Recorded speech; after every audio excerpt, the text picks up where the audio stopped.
Mesdames et messieurs, les membres du conseil de gestion, j'ai l'honneur de vous présenter mes projets pour la faculté de médecine de Reims dans le cadre de ma candidature au poste de doyen. Le rôle d'une faculté est bien sûr l'enseignement, former les médecins, mais aussi les enseignants-chercheurs, promouvoir la recherche et les relations extérieures. L'enseignement qui débute avec le premier cycle passe par la première année commune aux études de santé, PACES, qui constitue la voie quasi exclusive d'entrée dans les études médicales. Ce mode de sélection est actuellement discuté et plusieurs facultés mènent des expérimentations.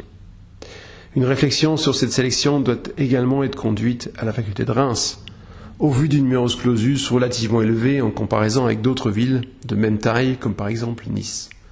L'objectif est bien sûr d'aboutir à une sélection aussi pertinente que possible des étudiants.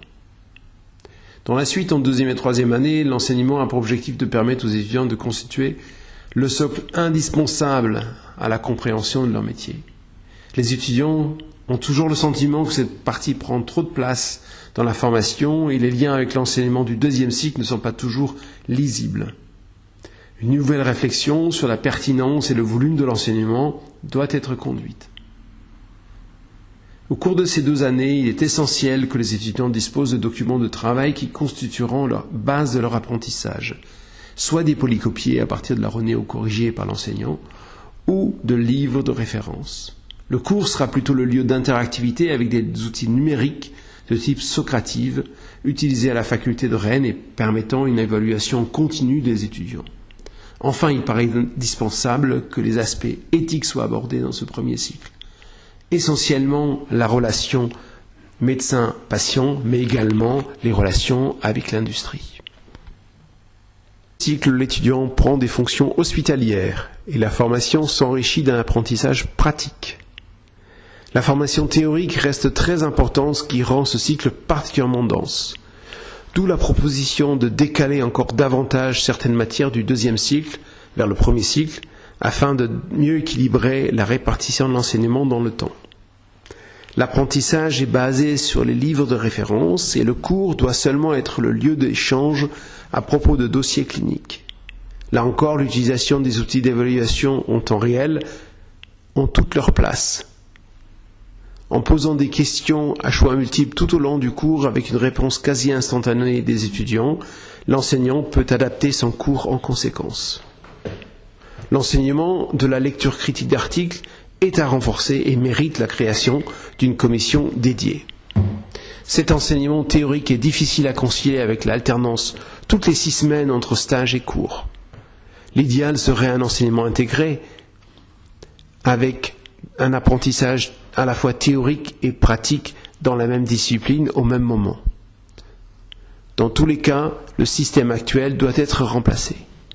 Enfin, à la fin du deuxième cycle, en 6e année, l'étudiant a besoin d'être libéré de ses obligations de stage pour se concentrer exclusivement à l'apprentissage théorique.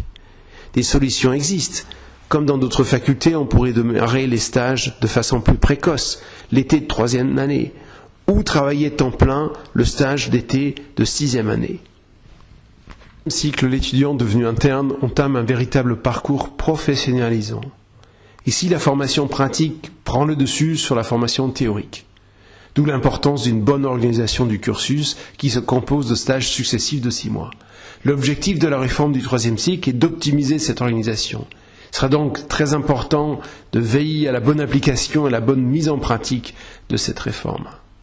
Devant la complexité de cette organisation, il faudra d'ailleurs recourir à des outils numériques, dont certains sont déjà en cours de développement. Dans ce cycle, il faut encourager la mobilité, source de diversité dans la formation. Il sera particulièrement important de développer les stages libéraux, surtout pour les internes de médecine générale.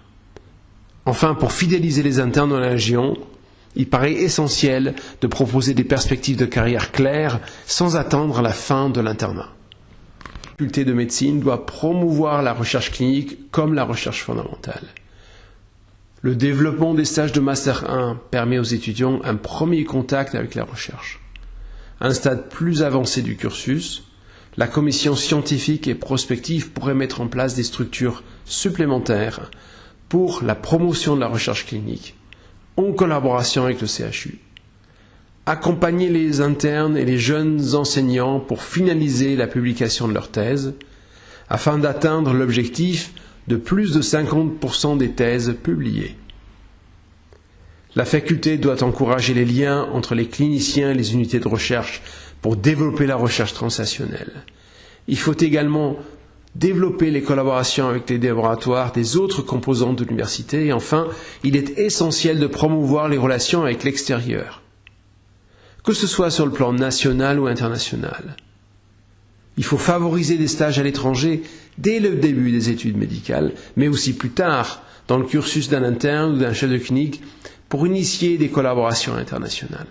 Le bureau et le conseil de gestion ont une position centrale, donc la gouvernance d'une faculté. On peut cependant s'interroger sur la nécessité d'un rythme systématiquement mensuel des réunions. En amont, le travail des commissions est très important. Ces commissions préparent les décisions du conseil de gestion. Elles doivent travailler en autonomie, mais aussi en transparence, suivant les règles qu'il faudra établir ou redéfinir. Enfin, le doyen doit également se préoccuper de l'organisation administrative de la faculté, et particulièrement de la gestion de la carrière des personnels, qui ont un rôle central dans son fonctionnement. Enfin, si je dois résumer le projet de mon décanat en 3 mots, je choisirai cohérence, évaluation, interactivité.